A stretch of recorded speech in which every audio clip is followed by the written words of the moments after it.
अनपढ़ माँ। एक मध्यम वर्गीय परिवार के एक लड़के ने 10वीं की परीक्षा में 90% अंक प्राप्त किए। पिता ने मार्कशीट देकर खुशी खुशी अपनी बीवी से कहा कि बना लीजिए मीठा दलिया, स्कूल की परीक्षा में आपको लाडले को 90% अंक मिले हैं। माँ किचन से दौड़ती हुई आई और खुशी खुशी बोली, मुझे भी दिखाए, मुझे भी मेरे लाल का रिजल्ट देखना है।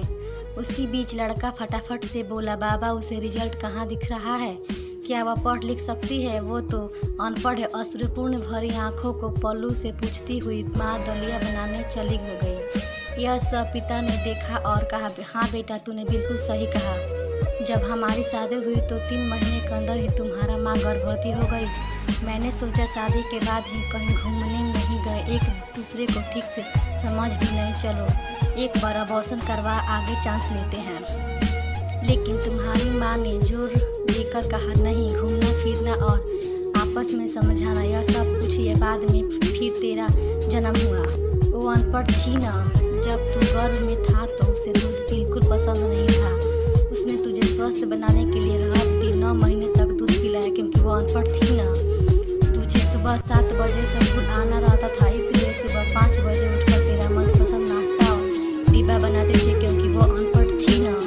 जब तू रात में पढ़ते पढ़ते सो जाते थे तो वह आकर तुम्हारी कॉपी और किताब बस्ते में भरकर तुम्हें बिस्तर पर सुलाती थी और उसके बाद भी सोती थी, और रात में बार बार जाकर तुम्हें ओढ़नी से ढकती थी, क्योंकि वो अनपढ़ थी ना। बचपन में तुम ज़्यादातर समय बीमार बिताते रहते थे, वह तब तो रात भर जाग कर ही सुबह जल्दी उठती थी और काम पर लग जाती थी, क्योंकि बेटा वो अनपढ़ थी ना।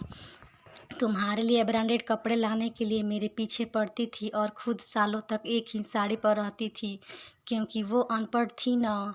ये सब सुनकर लड़का रोते रोते अपनी माँ से लिपट कर बोला, माँ मुझे तो कागज़ पर 90% अंक मिले हैं, लेकिन आप मेरे जीवन को 100% बनाने वाली पहली शिक्षक हो।